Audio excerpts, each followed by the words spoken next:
My name is Ed Miller, and I'm welcoming you to Brockton Community Access and their primary coverage. We have a couple of races that are coming up, and first I'd like to thank Brockton Community Access to allow me, Ed Miller, from Stand Up Strong on 1530 AM and 99.7 FM, and at the studio as a volunteer who does a show. I appreciate them asking me to come in and bring the information. As we know, this primary isn't loaded with people who are running. We have a couple of important races. We have the primary on the Plymouth County Commissioners. We have the Governor's Council, which has a primary. And of course, we have District 11, which is our state representative, Rita Mendez and Fred Fontaine, who are running for that seat. So once we get the information, we'll be bringing you the winners and who won today. I want to thank you, and I'm hoping, I did make a challenge to Brockton that I'd like to see 50% come out and vote. And people say, well, why are you doing that? Because our 1-2 job, that is given to us in the Constitution, is the right to vote. And many people who are watching this know their parents had to fight to get that right. And we shouldn't be giving it up. So as everything comes in, we'll get you the information. I hope you enjoy the show today. I talked about why it's important to vote. But one of the big things I'm seeing now, as even here in Massachusetts, though Massachusetts has always been a strong middle-class union state, that I even seeing them get excited and not looking at the way it was 20, 30 years ago, where we were just fighting for our existence. Unions are very important, and I'm glad they get involved because they're going to be supporting people. As we always talk about, it's the economy. And I say the same thing. I vote because of the economy, but I don't vote for the overall economy. I vote for my economy, what's going to help me. Because as much as I like to see people start businesses and become millionaires and billionaires, there comes to a point that it's the staff that help them get there. As much as you have, I'm a self-made millionaire, I'm a self-made billionaire, the problem is they had staff that help them get there. And when you have a company that says we can't pay a livable wage and minimum wage has to be so low, one of the things I like to say is if your company cannot make a profit because you're paying your employees a livable wage, then there's a problem with your company and you, not that you're paying your people too much money. You know, I certainly have no problem if some rich guy or some rich woman decides they want to buy Elvis's underwear for $1.2 million. But you want to know something? That $1.2 million could go to be paying your staff instead of doing something completely off about it. But that's just my thought. So what we're going to do is talk about Rita Mendez and talk about Fred Fontaine. I know both of them. When you live in an area as Brockton, a small city, you pretty much know when you're involved in politics. But we're going to take a quick break right now. Our co-host, Jeannie Kavanaugh, is here, thank God, because now we have myself, the ranter, and someone who's very smart who will actually talk about the election correctly. Woo! But we'll be right back after this. I hope you're enjoying the show so far. We'll get that information out to you. My name is Ed Miller here at Brockton Community Access, and so far, I hope you enjoy the show. Thank you.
to Brockton Community Access Primary Edition.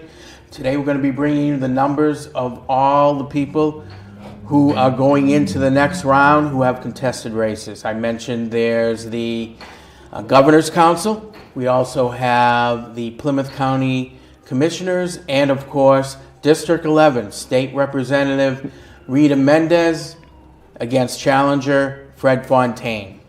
So there aren't too many, but I think we have good ones to talk about. I'm here with my co-host from Stand Up Strong, the Brockton edition here at BCA, Jeannie Kavanaugh. Jeannie, thank you for coming in welcome. also.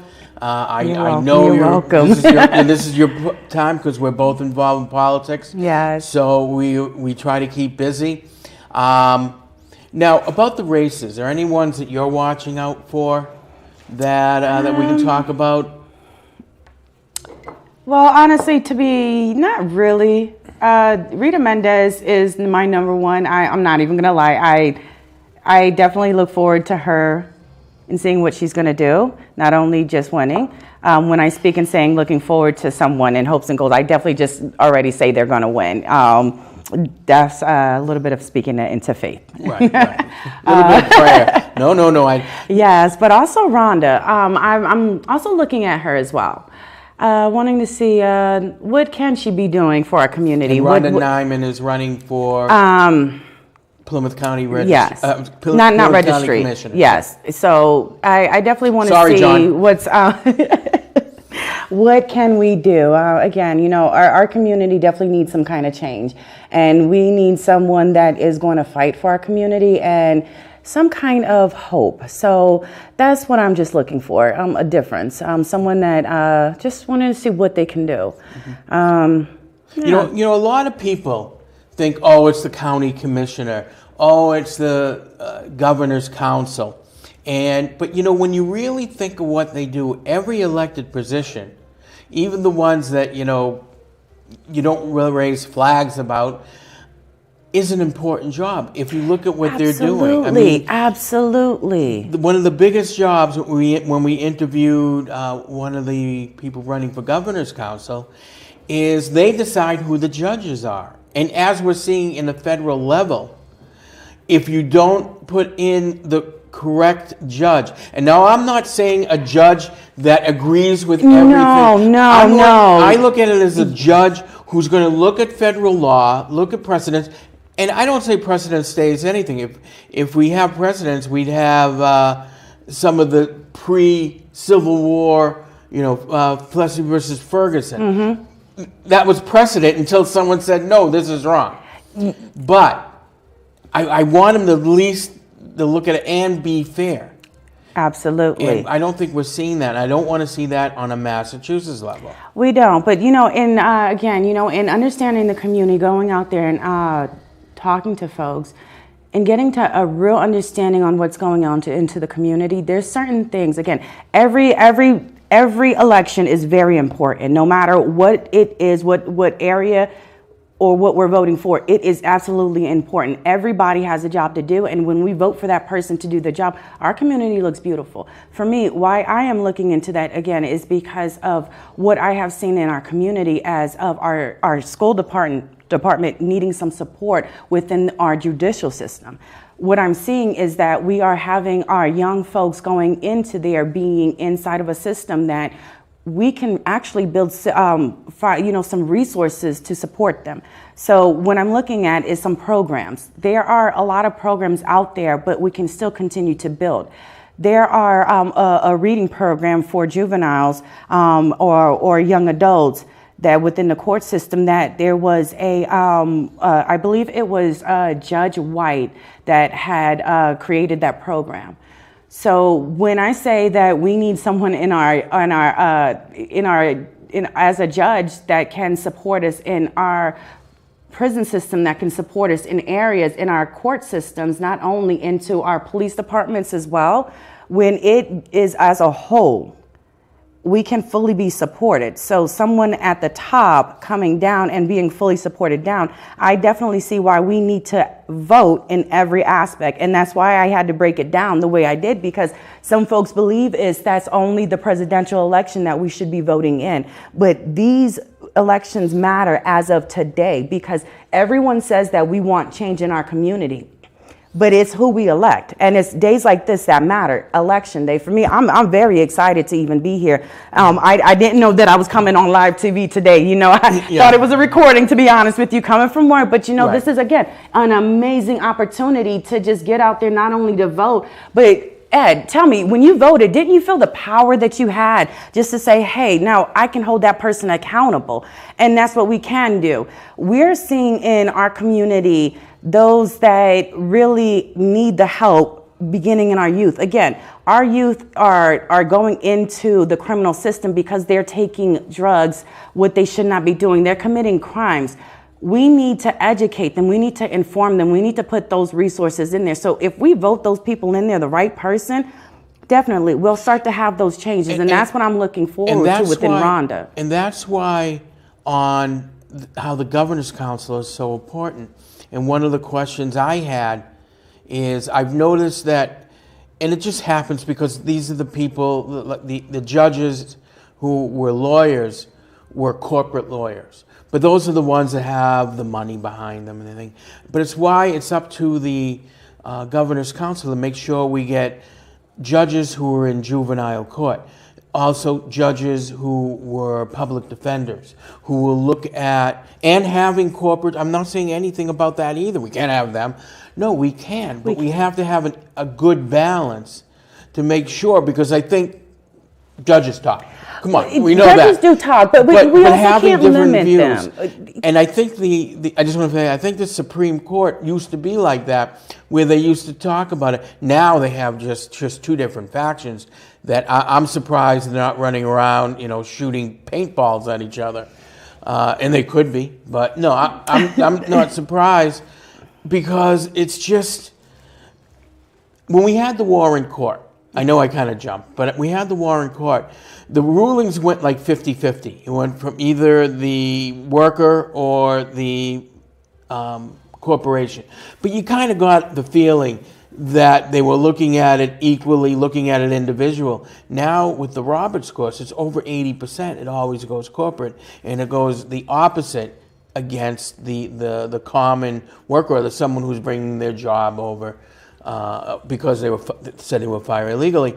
And that's, to me, if it's 80%, then you have, and they said 80%, you're having an issue with your judges, not with the trials itself. But that's why it's important to do that, at least on a state level. At least on a state level, we have a say in that. And that's where the empowerment comes of being able to vote. And as I mentioned before, when they started voting here in this country, a lot of people were not included. A lot of people were not included. Right. And absolutely. Yeah, and this is definitely why we should go out there and vote. And that power just felt so amazing because of that opportunity, whether you weren't able to because of your youthfulness or because of the color of your skin, of ageism, of whatever the barrier was. You cannot continue to hold those against you right now because you have the power to vote. So it's amazing in wanting to say, this is what I want for my life, my community, and going out there and making that change. Not only on that presidential, because that person honestly represents you in that one moment in time. It definitely goes beyond that. My question to you, Ed, is when are the numbers coming in? I definitely know everyone. Once they're going, once they're going, we'll be talking about it. Will give it to us. We're just waiting for Rita Mendez. I just actually want to reply to her. I think either she's on or don't have my glasses on, but it doesn't help. But we're hoping she'll be here at 8:30. But one of the things I want to know from you is, do you feel that the people that we elect are here on the state and county level is what's going to either help or hurt us financially, our economy, or is it more a federal level that you think that happens? I think every state election matters. I believe our community looks the way that it looks because we are voting the person that is in. We get funding from our education. because we're asking for it through our legislation. We are asking for it through our state representative. We are asking for it through our state council at large. We are asking for it through our mayor. We are continuously asking for it in our commissioners. So when I say that those areas matter, they matter. They matter when you're paying your mortgage. They matter when you're paying rent. That is also on the state level. They matter where the funding for your education comes from and how they're spending it. They matter where your tax dollars is going to. So honestly, yeah, it does matter. It really does. For folks to continue and want to complain, I'm just going to call it that, complain and not vote. You can't complain and not vote. It matters. It matters in how you are being treated on a daily level without even realizing it. I mean, that's true. Right now, we're just waiting for the numbers to come in. Hopefully, we'll be getting them soon. It should be fairly quickly because, unfortunately, I don't think we're going to have a large amount of people who are going to come out and vote for the primary. And we see that all the time. And it goes back to, that is the power that just a poor schlub like me and an intelligent woman like yourself. Giving me too much credit, Ed. Yeah. You're giving me too much credit. I'm still learning. I definitely am still learning. Well, once we stop learning, I say that's when we give up. Yeah. We're always going to learn. Yeah. And no matter what our age or what our education is. But it gives us the power to have a say in our government. It does. And represent. When you don't go out there, look, you and I both know, and I've run a couple of times, you've run a couple of times, and we both know that you look at the list of the people who voted, because you don't really have the time. And I'm sorry to say, when I talk to someone, they say, well, I never vote. I go, well, first I'd like you to vote for me, but at least you should be, I would rather talk to someone who says, I like you, but I got to support X person for whatever. Great. At least that's great. You're voting. You're voting. At least maybe came away and have a good thought about me. Yeah. And if you don't go out and vote, you're going back to, you're treating yourself like you're going back to the days of being a serf. Mm-hmm. When you had no say, you had no rights. Someone could come, some lord or lady could someone just have you put away, arrested, killed, and nothing would happen to them because you have no rights. That's something we fought for. That's what we have to go out there and say, I have the power to decide who's going to represent me. Mm-hmm. Maybe the person I voted for might not win, but next time they may. Next time they may. That's our power, and I think we listen to people, and I'm sorry to say, and I know it's kind of a rant, or is it true? But we're actually listening to the people, and I say our richest 1%, hey, look, I like my bosses, but sometimes I'm fighting for my own economy, and they're against that. When people listen and they get down and they listen to the media or whatever, and they get down and they don't vote, you're not helping yourself, you're hurting yourself. Mm-hmm.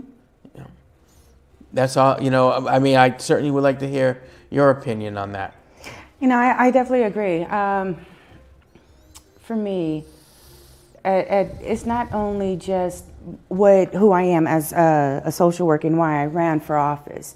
It was not, and I don't believe the good people, because we do have a lot of amazing candidates out there. We really do. But when we don't go out there and vote for them, what we are seeing, and why I'm kind of laughing back here, because I'm just going to name it, is that $14 million that went missing, and we really can't even say anything about it because we really didn't have the number of votes out there to have those people not even try us like that. And I'm just going to say it just like that because I remember it was inside of a school committee meeting. I want to say it was Menicello that named it best. He said that when you see our parents inside here, at the committees, is because there is a problem and we have to change something. But when we don't see the parents, it's because there's not an issue. So when there's not an issue and they don't see us, they're going to do things to the way that they want and how they want. And we honestly wouldn't find out until it's too late just how this 14 million is just up and gone and missing with no accountability to whatsoever. But yet we're continuously voting this person in. But we need folks to go out there and vote. And it starts here at the local level where we're voting for our state person. Then we go vote for our federal person in order to see how it looks. That's honestly what tonight is about. And it's not just about primary, it's getting that person in. It's getting that person honestly in, because we can't say, oh, well, we want this to happen. We want our community to look like this. And why is all this happening? Mm-hmm. And I know you were going to be a poll watcher tonight, but I have some friends, and they must be watching, because someone texted me on 7A. Let's see what questions they have. Can they text you and see what questions they have? They certainly can if they're watching. Yeah, that'll be cool. 7D, it looks like 194 for Rita Mendez, 60 for Fred Fontaine. So we're going to start getting more in as they come in. I want to thank my friends for sending it down. Thank you. Again, we have Rita Mendez coming in at 8:30, aroundish. And I have to say, because, and I was talking about we're a small city, Fred Fontaine and Rita Mendez are both friends of mine. So it's kind of hard, and I was very specific of when I interview. If I had one on, I have to have the other on. But that's what the thing is, because either way, if they weren't running against each other, I probably would have supported both of them. So, when I vote, I had to vote for the one I want. I'm never going to say who, because I don't want a friend to get mad at me. But I think in both ways, they're a little different, that they would have brought something unique. And you could say that with anybody who's like something unique to the seat that we need for Brockton. Fred being a businessman and looking at it that way, a small businessman. That's a voice that sometimes gets taken out because everybody's looking at the corporations. And I have to tell a story. I was talking to a friend when we were talking about, let's boycott this. I go, now when you're talking with corporations, it doesn't matter boycotting. I remember when I was a kid, so we're talking last century, my mother took me to a Star Market. Now you definitely know I'm talking about last century. I don't even remember what the boycott was. I was too young, but I remember being amazed at all the people walking around and carrying the sign. You could do that to a Star Market because, it was a large supermarket, but it was more regionalized. Mm-hmm. Now it's like I'm surprised that I'm watching the Kroger sale, or Kroger's buying another, where they're trying to fight it because it will become too much of a monopoly. That's something we have to change. We have to get back to the small businesses and not having these companies that are too big to fail. Absolutely. In adding to that, it's how we got to vote, though, because honestly, again, I don't care who you are, friend or I don't care, friend or not friend.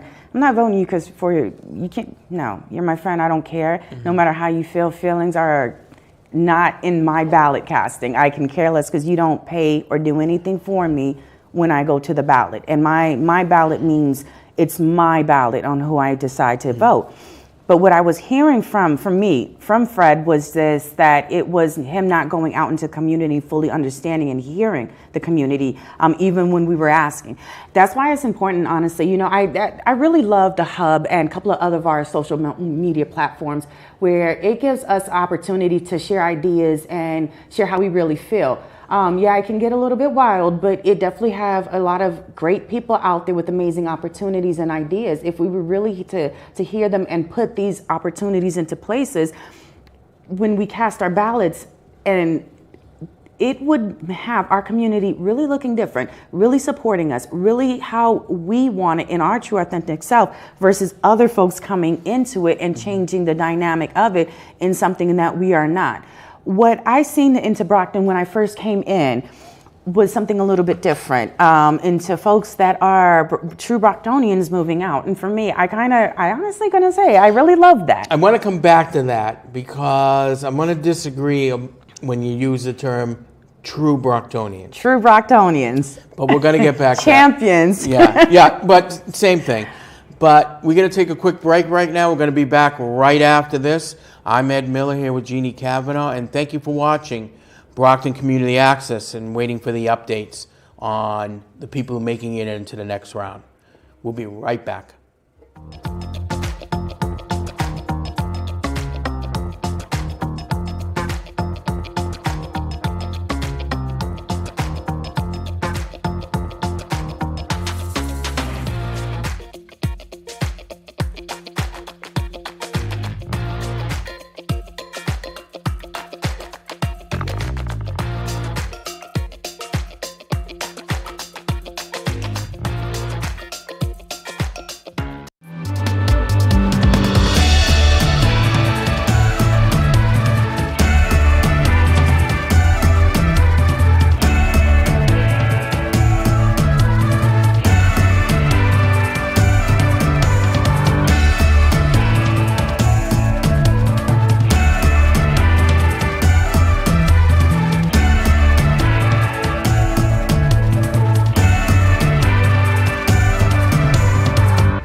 Hello, welcome back to Brockton Community Access Primary 2024. We're going to be bringing you the tally of the numbers. Anything that I'm telling you right now that my friends are sending me are precincts. The other precinct was 7A, and District 11 does have a few good numbers on precincts.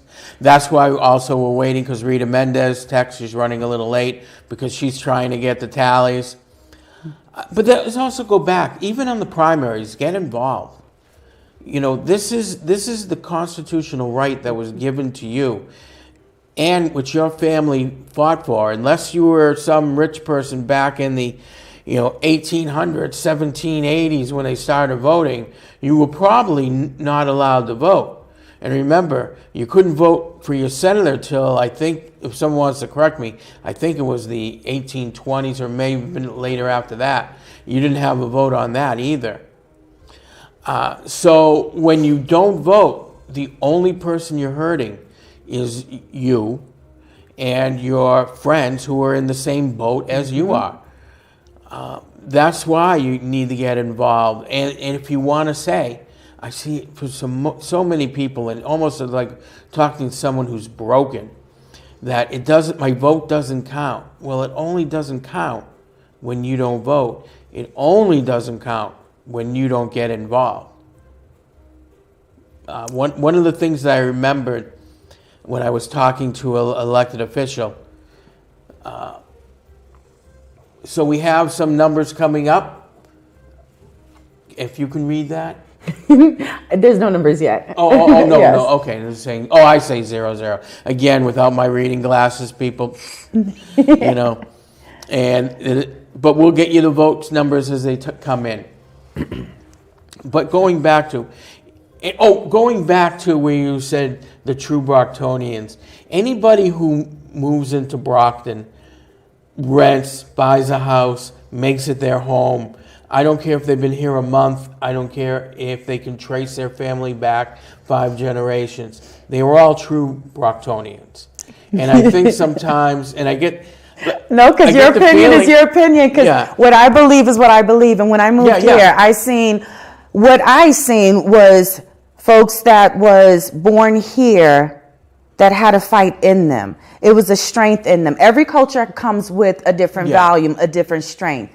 And when I say a true Brocktonian, that is a strength all in itself, a champion. And I definitely think that that name absolutely fits Brocktonians. The fight that they go through and what I've seen, it had me want to just be here, especially when I've seen that how I was just welcomed here into the city.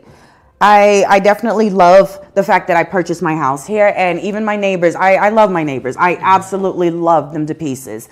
I couldn't have better neighbors. I really couldn't. I mean, mind their business, they mind my business. I mean, they mind their business, I mind my business. I mean, if something goes wrong, they say something, you know, and they're just really supportive. They're like, if you need something, hey, and you know, they really mean that. And, you know, they receive that back. You know, if they need something, they can always knock on my door, you know, and it's nothing much. It's about respect. You know, you don't, just how it is, mutual respect, unspoken words. I definitely love that and respect that with my community. And what I love about Brockton as a whole is that when I got here and got to really know Brockton, I definitely started to see that Brockton is not like other communities that I have been in. Mind you, I've traveled a lot within my time, especially time in the service, going in and out of communities. And what I've seen is, for me, Brockton, I just fell in love with Brockton. It has my heart. Brockton definitely has my heart. Yeah. You know, I moved here in 1997. One of the two biggest things they were talking about that I remember was the Foxy Lady Strip Club. Okay. And that one I understood. I mean, I might have not agreed with some of the people there. I didn't think a strip club was going to bring all the criminal elements and crime was going to happen. But isn't that the only thing when you disagree? It's going to bring in crime. It's going to bring in all the wrong people. And it's like, it's a strip club. Wait, so listen, going into that, right? That's what they said about the marijuana shops. Right. Adding into what you're saying, what do you think is going to happen with the marijuana shop from what they said to what we're actually seeing? Nothing. Well, we're not seeing widespread crime. No one's breaking into anybody's houses to get money. And I say this because a friend of mine opened one and I worked there part-time. And I'm not going to mention the name or where it is.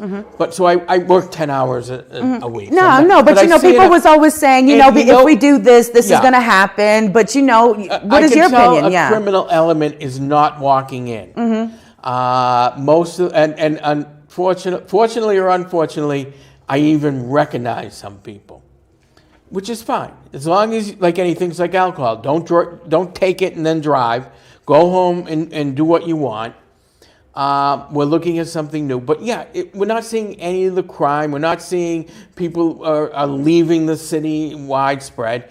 And the point is, whatever community there is, the city or town is getting 3%. Of that, well, it's like 21% tax. They're getting 3% just right off the top to help them out.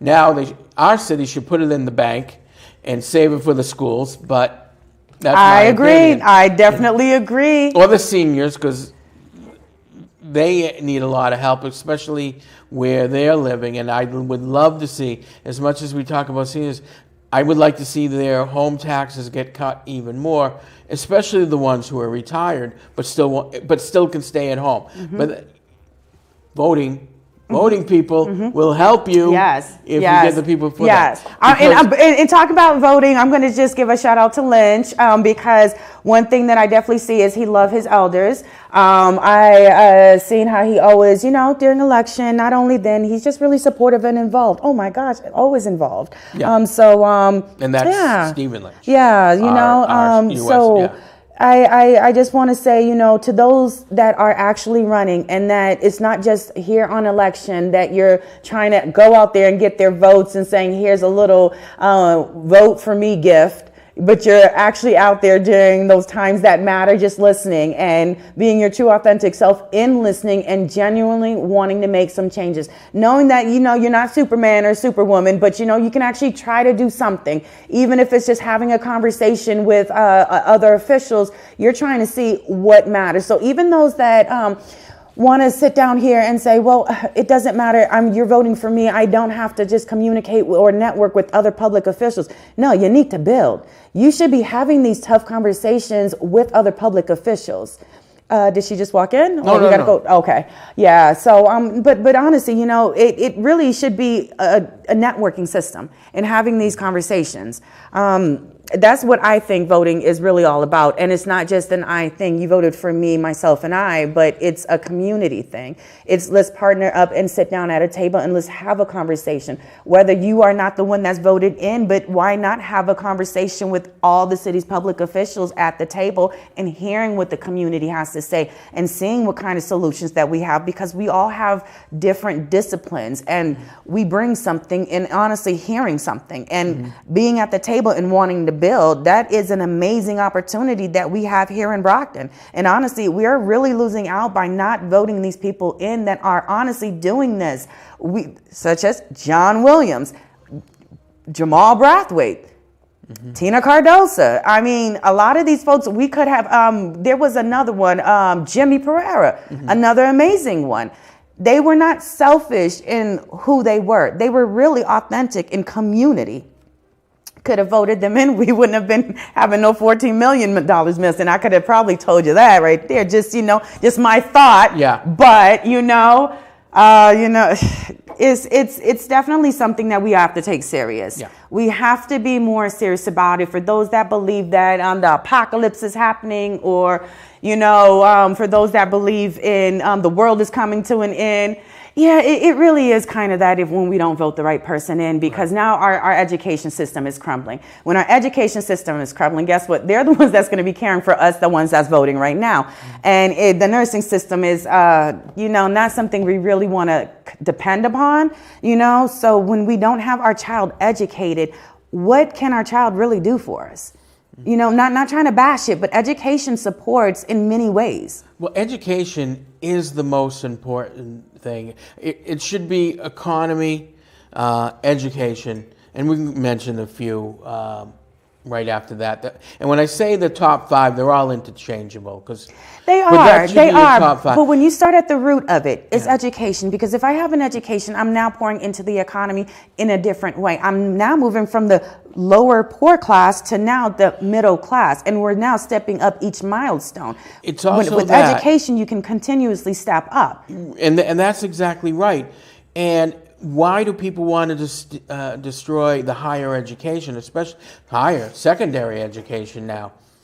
Because if you don't have even a high school degree, and I remember my father once saying years and years ago, and why he always stressed college. My sister got her master's, I have my bachelor's, and about 7 certificates.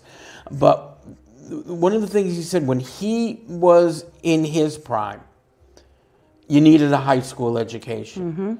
His kids needed now at least a bachelor's and a master's, and I know you understand that, because those are the jobs that we have now, that you need that education if you want to move up. The problem is, if you're fighting against education, the only people who are going to suffer are their children or children in their neighborhood who aren't going to be able to have the education they need to get the better paying job. With better paying job becomes, of course, live within your means, but means you have a better life and can create a better life from your family.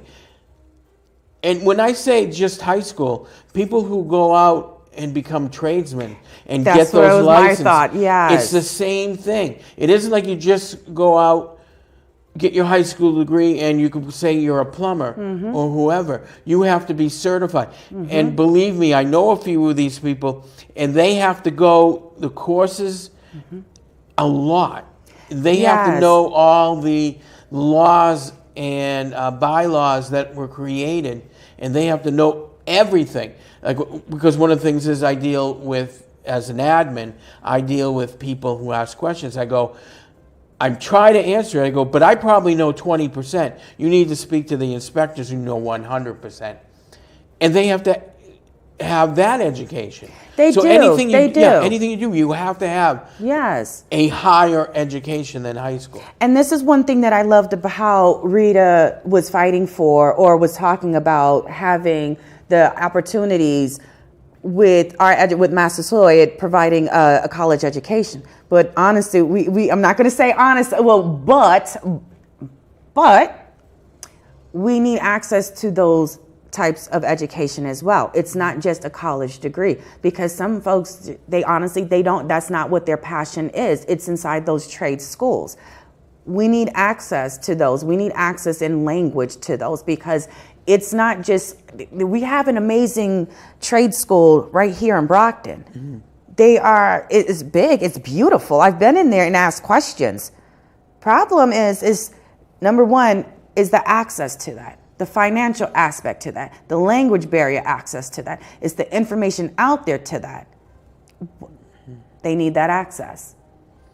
How do we provide those opportunities unless we sit down here and have conversations like this, especially amongst friends, and vote for folks that's in there and talk to those people that's in public office? Because if you don't have those conversations with them, they're not aware of the situation. You cannot expect someone to go to know, because honestly, they don't know, especially if they're not going out there and knocking on your door and asking you these questions. So it's definitely something that we can look into the future and have conversations about, especially with the person that is, hopefully we can tell you soon, who's going to be elected, because that'll be a next conversation that we can talk about, and seeing about trade schools as well. Right, exactly. Yeah. And one of the things is they told all people come here from other countries that can't speak the language. Well, one of the things is that people who are coming here should be able to take classes. I always thought they should be supported by the community and the country to learn people. But I remember, I never knew my great-grandmother, but I remember my grandmother told me, because she was a small child, she was the oldest when they came over from Western Russia, that my grandmother, 20 years, couldn't speak the language. My great-grandmother, 20 years, couldn't speak the language. She didn't need to, so to speak. When you need to, I think that education should be there and it should be provided, because yes, part of me says, yes, you should be able to speak the language we speak here, but B, it shouldn't be a financial burden. It shouldn't be a financial burden, but look at this, right? Now, what I'm saying is not stating that it's an impoverished country, no means, no, not one country. But we do have folks that do come in from other cultures and countries that are not reading. They speak another dialect where they're not able to have even a written language, maybe. Not saying all, but some, small few. When we talk about other cultures, there's barriers to why they don't have that access into reading. Okay. So that's something definitely we can, have a conversation about. I want to get into that also. Because it isn't interesting in talking about the education. But right now, we're going to take another quick break. We're going to get you the numbers as soon as we have it. Again, we're still hoping Rita Mendez is coming down. She may not be able to, and I'll have to say, I've interviewed her many times. She'll show up if she can. Yes. So if she can't make it tonight, sorry, Rita. Mm-hmm. We still like you. Fred, we still like you because you're one of the business leaders, and we still want your opinion. But you're listening to Brockton Community Action Election Night. We'll be back right after this.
Hi, we're back. My name is Ed Miller with Stand Up Strong. We are helping out Brockton Community Access and the election night coverage. I'm here with Jeannie Kavanaugh, and we're going to keep on going. We're going to get you those numbers as soon as we have them. Again, it doesn't seem like a big election, but I think any election you have, primary, you have only a few people. These are still people who are going to decide how your future is going to be. The different bills that you need, let it be county or state. And to me, those are the people who are going to decide your day-to-day activities. I think federal government is more of an umbrella and may not affect you day-to-day. It will affect you, but not day-to-day. Where your state and your local governments are the ones who are really going to affect your lifestyle and your life day to day on what they do. I wasn't going to go, but one of the big things I've been watching is unions, and countrywide 70% now have a good view of unions. If you were way back in the day in the 80s, that wasn't like that, because you had the huge corporations getting people elected, we'll say Ronald Reagan, getting people elected who hated unions, and unions would go out and support them. Well, one of the things is I'm not going to go out and try to help a person who hates me and hates me trying to live a livable life. One thing that I can say is I don't believe folks may, I'm just going to say, I think I'm going to quote the Bible when saying my people perish for the lack of knowledge. When we have that understanding of what, we're definitely starting to get the numbers, and that's why what we're looking at. So if you can read off, it's Fred Fontaine and Fred Fontaine votes he has 40 in. Rita Mendez has 148. Again, Fred Fontaine has 40 votes in, and Rita Mendez has 148. And we're going to be bringing you more numbers as it comes in, as the districts, and of course, who's going to be winning the governor's council or going into the next round, I should say. And also, when you voted today for your county commissioner, you could vote for two. So they're going to get more people to come in that way. And we'll bring you that number. But you were bringing up... unions. So for me, I definitely believe in that. Understanding what the power of a union and what it really means is having a union.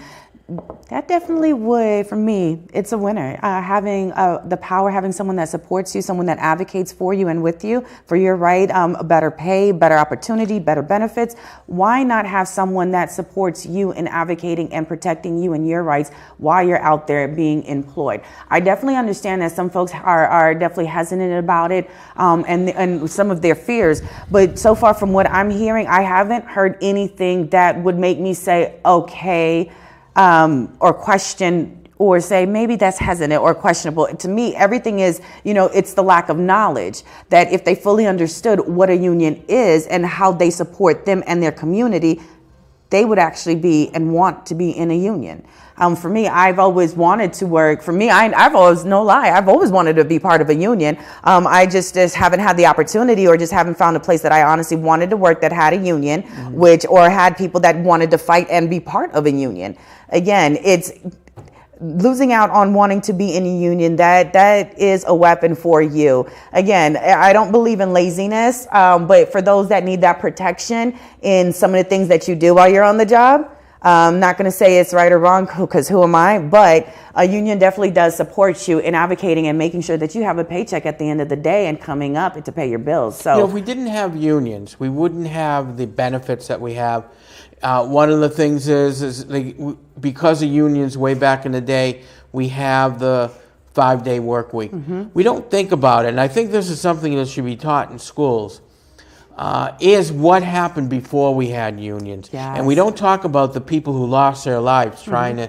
No, we don't see that today, of course. No, we don't. We're not educated on that. We did see it, we'll say from the 1880s to the 1920s, and maybe even a little after that.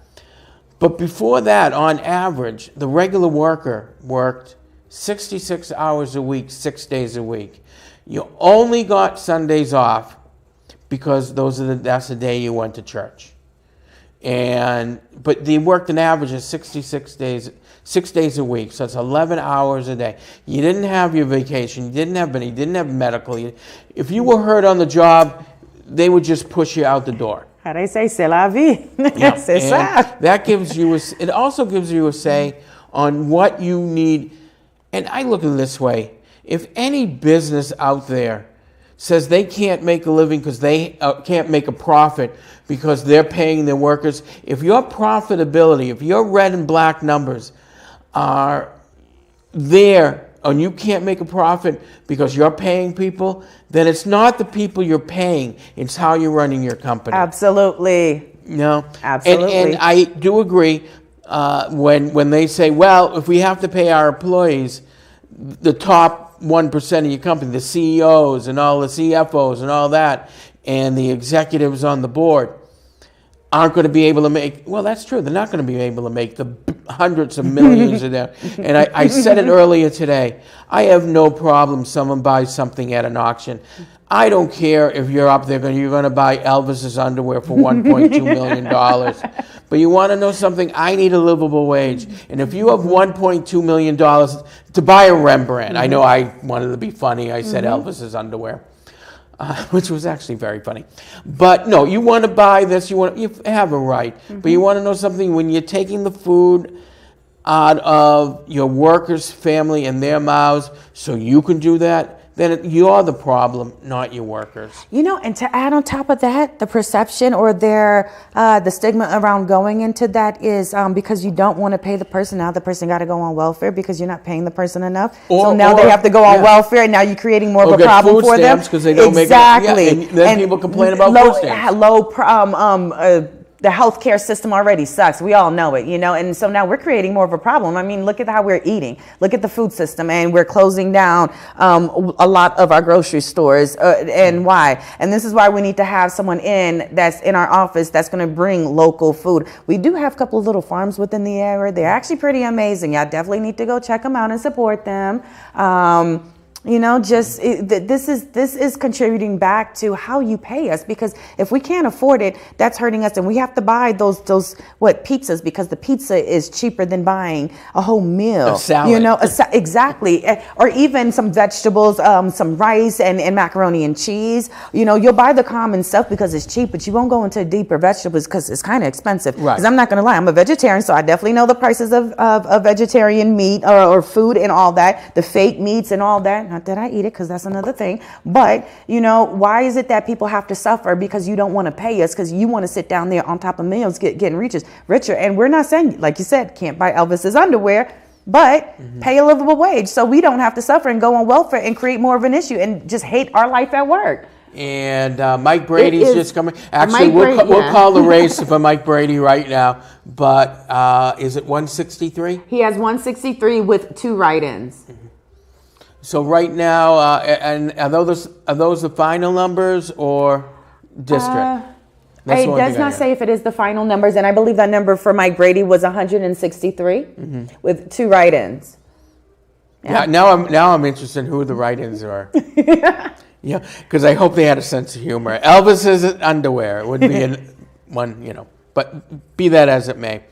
You know, I will say, because you said the fake meats, and I've been seeing the commercial.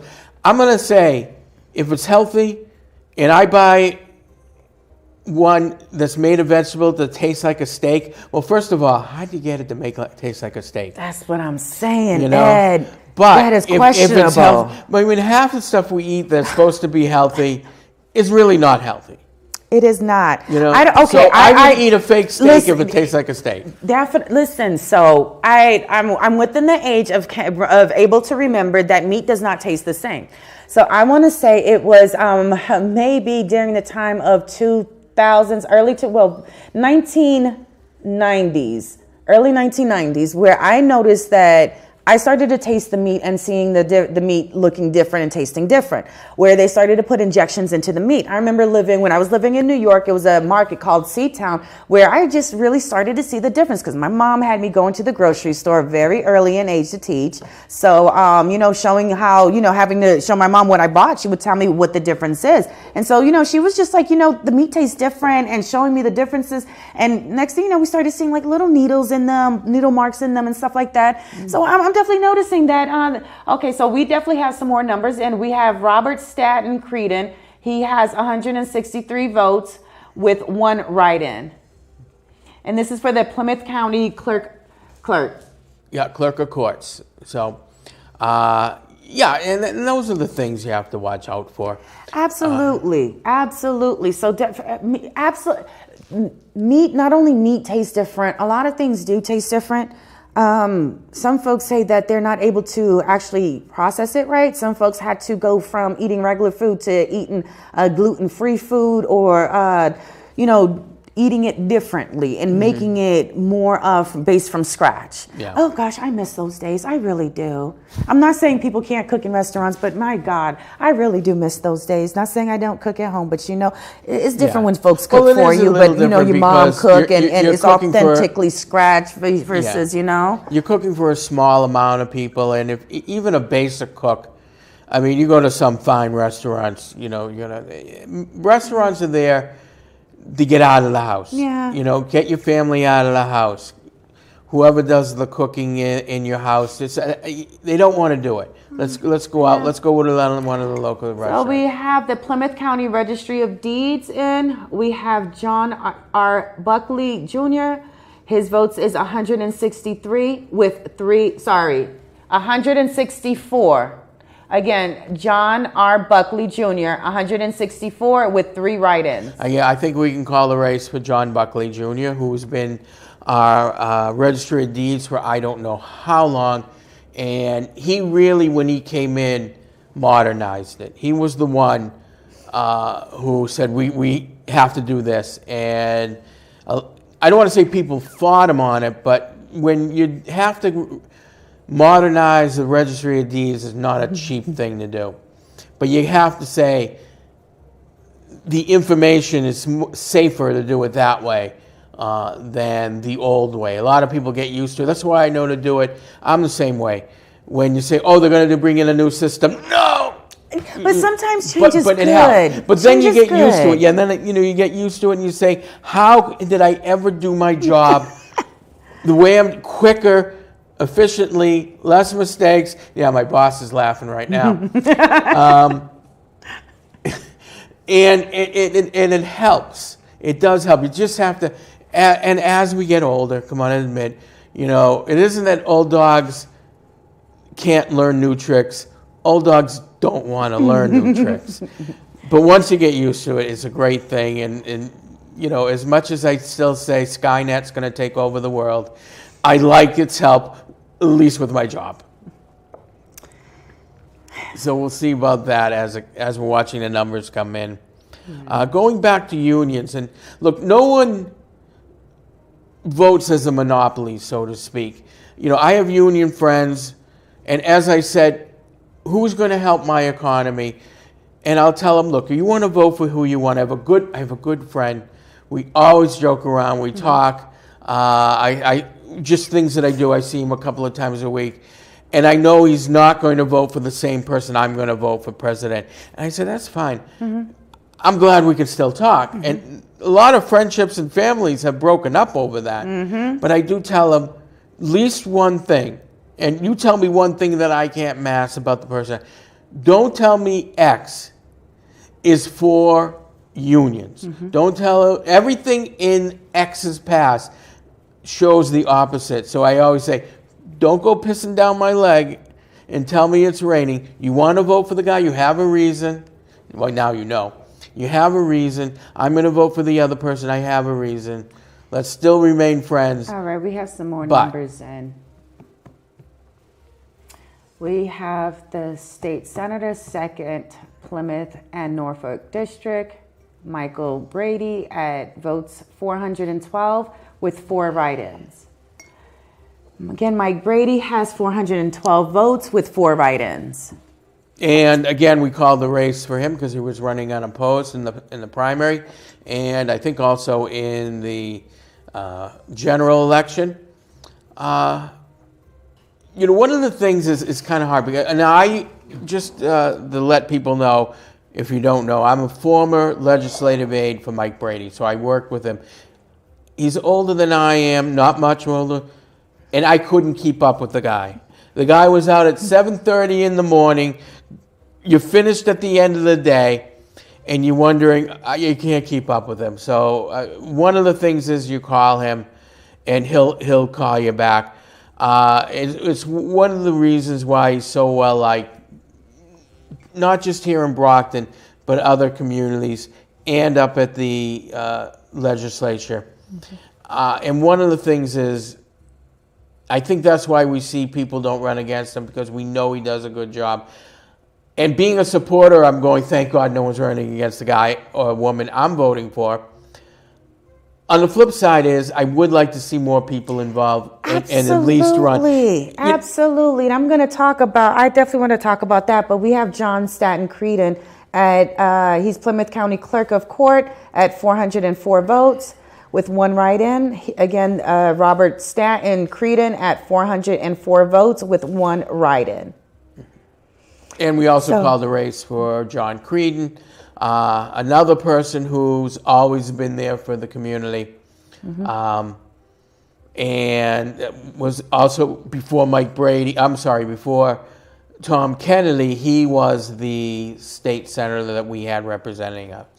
So we have in Massachusetts State Rep 9th Plymouth District, Bridget Plouffe at 247. Again, Bridget Plouffe at 247. And actually, one thing that I wanted to say. I just want to talk about this. In the next race, that will be a contested race. Representative Cassidy decided to retire, so he's not running for re-election. So we'll have Novak against Plouffe in the next race. You might be seeing you've been seeing their signs pop up. They're getting out there. And I think that's going to be an interesting race, because if you know the both of them, they're people, I'm not going to say polar opposites, but their views are not on the same train track. And that's going to be an interesting race that I want to watch, and I want to see what they're both going to say and what they want to do for our city. Absolutely. I'm sorry, I jumped in. No. That definitely was about the race. What I was stating, that definitely, we were talking about how not having someone run against you, that how we are not putting ourselves out there.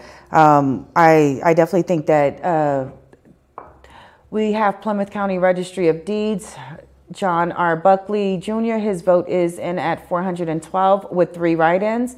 Again, John Buckley at 412 with 3 write-ins. Not having those people go out there and taking that opportunity, because I remember, I believe it was John, I'm going to butcher his name. He was out in 6th District at 6th Ward, and he was running against Lally, and he definitely just took that bold step and just saying, hey, I'm out here. But again, that was another opportunity for those that were talking about the sports complex that needed to be changed, but yet you guys had an opportunity to vote someone that would change something. But again, it was not that. Another opportunity. I don't know who was, if Liz Lasso was an opponent of someone, but I definitely know, again, she was an amazing opportunity, but yet we don't do that, yeah. So, opportunities of how our mortgages look. But again, we can't complain if we're not voting those people in and we are not actually running. Those that take those steps in running, it's a bold step. It's saying that they're actually listening to the community, a lot of them. Because when I've spoken to a few of them and hearing them say that, why they ran. And when you hear the passion behind them, it's an opportunity that they're saying that, hey, I definitely understand that it's a bold step. They just don't want to see that person continuously deteriorate and disenfranchise our community and have our community continuously to not grow. Now, when we say that the growth, when we look at the growth, it's not just these 2 years that we're looking for. This is generational growth. Why we are voting when it is state election for your child to be in education and how your mortgage look, and you know you want a bigger trash can. You know, it definitely is. It's very important. As we're waiting for more numbers to come in, and you mentioned one of the words that we can't mention here anymore, or just tired of talking about, is the sports complex. That never was. It's like, what are we going to see first? You know, I actually prayed about that, and I'm a very faithful prayer warrior, you know, and still, you know, I don't even think prayers will even answer that right there. But are we going to see Main Street be a two-way? That was the other one. When I moved here in 1997, they were talking about Main Street going two ways. We see, the other thing is when you really don't want something, it's not going to come. And I think on the sports complex, as much as I would love to have seen it, just for something to do in Brockton. I know the South Shore down in Weymouth. You know, it's always busy. There's always someone using it. We could have used that here. It would have been a great place to play soccer, floor hockey, volleyball, and everything else. And how that never went, I don't know. And Bridget Plouffe numbers came back in at 458 with 2 write-ins. Again, Bridget Plouffe came in at 458 with 2 write-ins. So we'll be getting you more numbers as soon as they come in. Again, I wish one of the things that I was upset. I mean, I honestly, personally, if Main Street's a one-way or a two-way is not something that's on the top of my list. I'd like to see either stop talking about it or do it. But it was a sports complex that, because it's something we should have had. And if falling apart, we can go by and talk to the people in the area why it fell apart. But I think that actually hurt Brockton. It did. We have John Staton Creedon votes at 608 with 3 write-ins. Robert Staton Creedon votes at 608 with 3 write-ins. And I want to go back to being a union, because I remember when I was a kid, I remember when it was like 27 to 30% people who were brought in, who were union members way back in the day. And that's when, you know, we actually got, I can remember a day way back again in the last century where you actually got a 6 to an 8% raise every year. And that's something, we got that raises because union were getting good raises. And of course, the corporations didn't want it, so they had to at least come close to say, okay, well, we don't need it here. That was another thing you heard. We don't need it here. We're gonna. Yeah, I don't need. Yeah, you hear that? Yeah, I do not need. Once a 3% increase. Yeah, I don't even need not even any kind of increase. Yeah. That's what. No, I bet a lot of you it's people. Definitely important to have. I bet the right person in. Yeah, I bet a lot of people fell off the chairs when I say, you got it in. But look what happened. Oh, I didn't even get the numbers in. Okay. I'm so sorry. I'm looking at that, talking, and just... But the thing is... See, thank God this is not my full-time job, because I really would suck at newscasting. So all those newscasters out there, you guys are doing a great job. It's tough. It's definitely rough out there. But definitely, you know, being in a union... Again, it's an opportunity for you to have those benefits and what those benefits look like. You guys got to educate yourself on what that is, on what it really means to be a unit. Don't just go out there and ask, because it definitely shows that you're not getting the right information. Go out there to those union reps and ask those questions that you want to know. Even you can even ask, if you don't know the question, just, hey, you know, Tell me something that I should be asking, but I just don't know because I'm new to this. That'll definitely be an open door conversation in understanding what it is. Google is out there, can definitely open up the conversation for you and understanding. So definitely do that research and understanding what a union is and the benefits, because it really is, it benefits you to be in a union. But here's the reason why. It's just one instant, but it tells you why unions even help non-union workers. When the AUW were fighting, I think it was it Tennessee or Arkansas, and whoever it was won the right to unionize. Right after that, Toyota, who isn't unionized down there, gave all their employees, and it wasn't even time for raises, a 10% raise, because they didn't want unions. Oh, we just got a 10%. But that's how important unions were to a non-union shop, and they still got 10%, because they'd be getting a lot better, because they'll get their benefits, they'll get vacation, they'll make sure their breaks, they have their breaks, and because way back in the day, you didn't get things like that. Like a Hebrew slave. Yeah. On a plantation. So we definitely have them opportunities now, sick time. And you know what I do like, that we are starting to see the shift, especially because after COVID, the shift of wanting to work or having the opportunity to work. Not only it went from 5-day work week to those that work 4 days out of the week, or even 3 days out the week, or you do hybrid work and you have your union supporting you behind that. I'm definitely starting to see a lot of the push where your employees are wanting you to go back to work, but you have the union behind you, and you're still able to work that hybrid, where because of childcare, that's affordable now, where you're saving money and you're putting money back into the economy, and you're actually creating more of a generational financial growth. So why not? Why not be part of a union? Why not say yes? Why not fight for that? I mean, for those that don't believe in advocating for yourself, and we cannot definitely, well, I'm not even going to go into biblical times, because even Deborah fought a judge. I'm just saying, we have a lot of those as in the Bible that even say, fight for what you want. Or for those that don't believe, you got to fight for what you want. How they say you have to tie up your bootlace,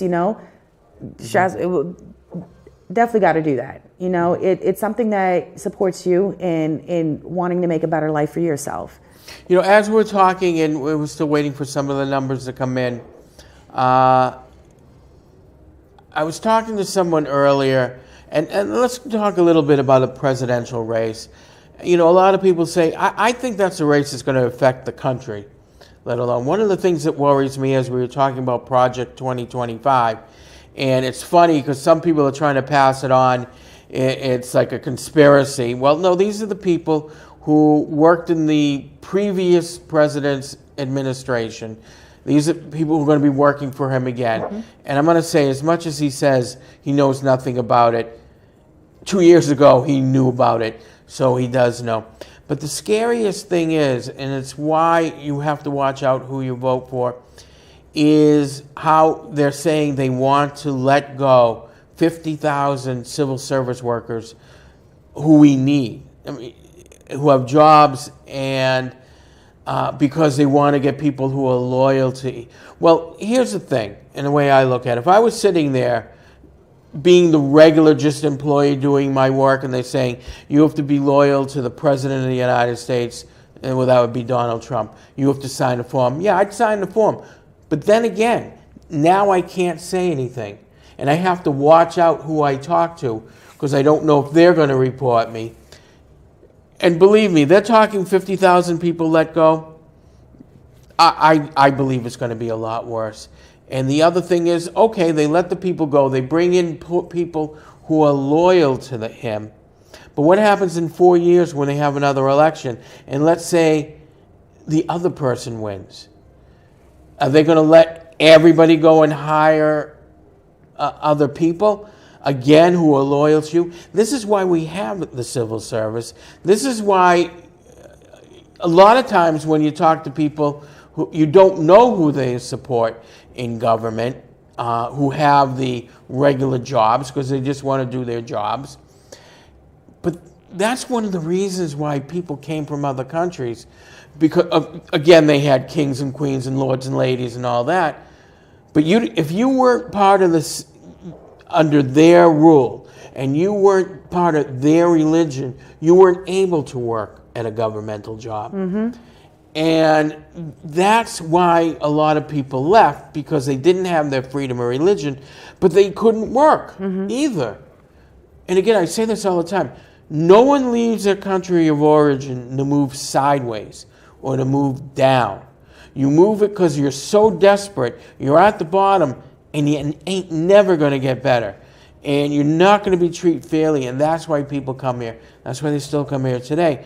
But that's the problem they had 200, 300, 400 years ago and longer in other countries. That's why people left.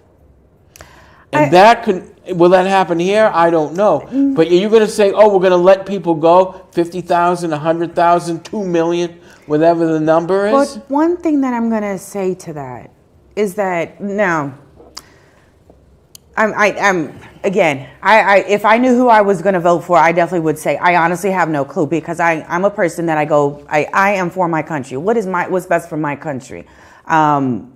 But you can be for your country. I'm for my country. And be on two different sides. Well, for me, I'm a Democrat. I run as a Democrat.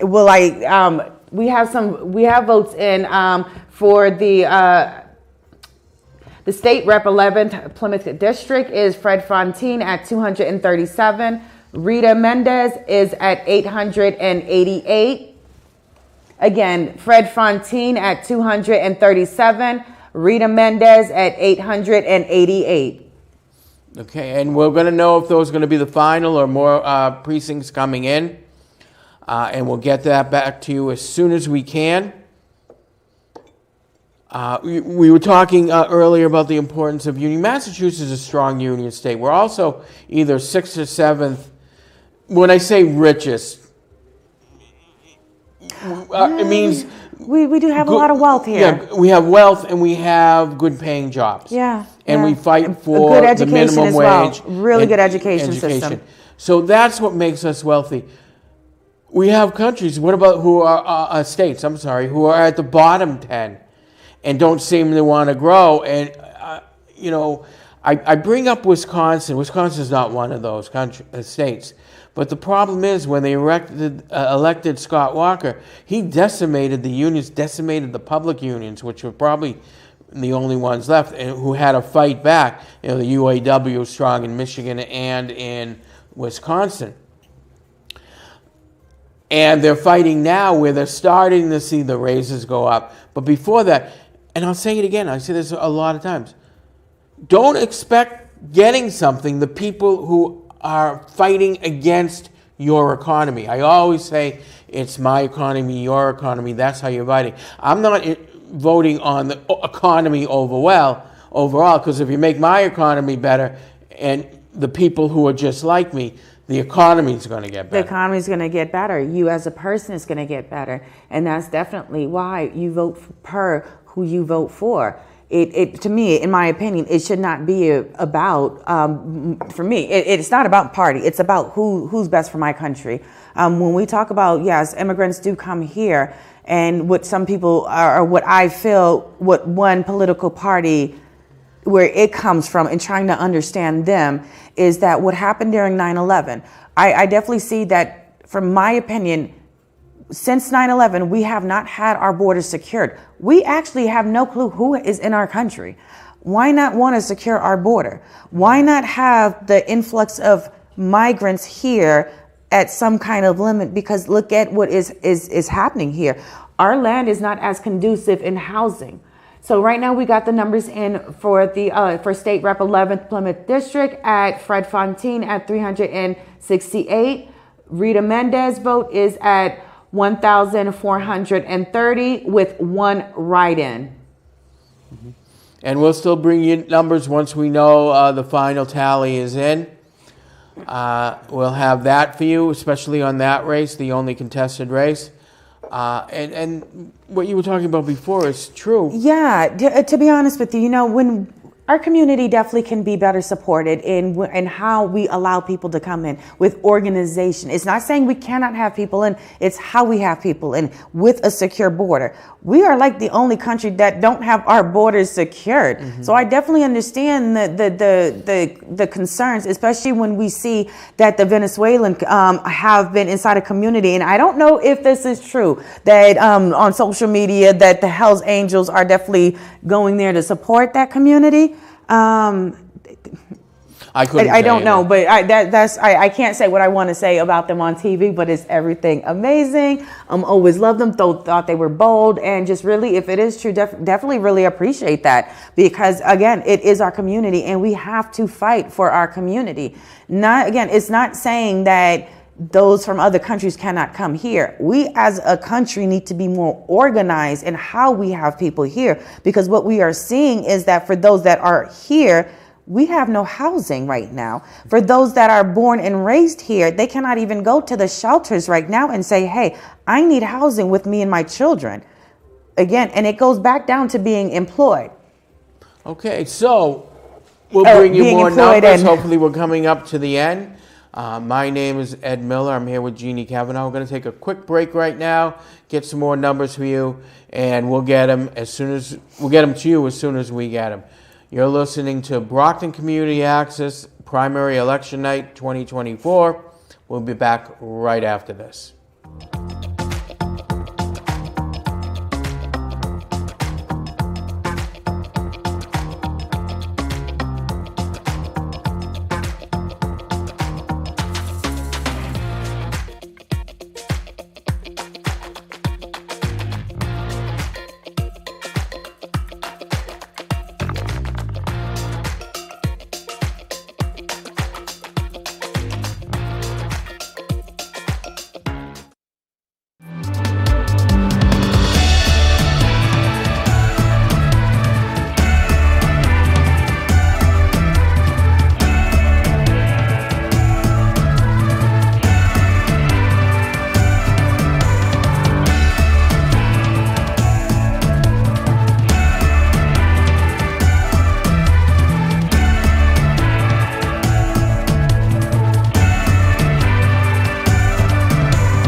All right, we're back.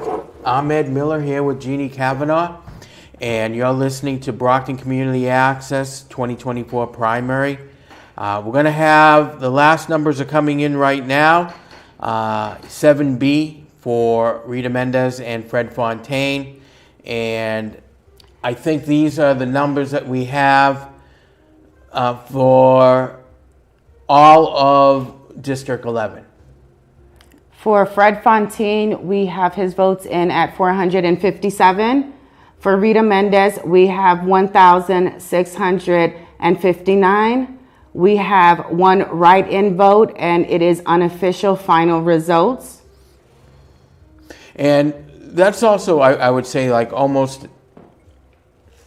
a little less than 3-1. It's like 2.5 votes to 1 for Rita Mendez. And I always, well, first of all, Rita's very good. She was actually one of the few freshman representatives who actually were able to get a bill on the floor. And if I remember correctly, she said it passed. She said she did. And that is amazing. Really amazing. That is amazing. And, that is honestly amazing. I look forward to that. Again, I say Fred Fontaine is someone we need in this community who will not just represent the people of the community, he's also there to help speak for the businesses, the small businesses in the area. And we're very lucky to have both of them. I hope Fred still gets involved. And of course, Rita Mendez, I just see things moving for her. Again, when you're able as a freshman to get something on the floor voted and passed, meaning you have to go out and get sponsors, and that doesn't happen a lot. It doesn't happen, but again, it definitely goes back into understanding the community, knowing what it's about, definitely listening, and wanting to fight for that person and the community as a whole. Okay. Well, I want to thank everybody for listening and sticking with us. I hope you enjoyed the conversations. Both Jeannie and I do Stand Up Strong, the Brockton edition here at BCA. We'll have other shows come up. I have on 1530 AM and 99.7 FM on Sunday starting at 12, Stand Up Strong, where you can call in there at 508-822-1106 and get involved in the conversation.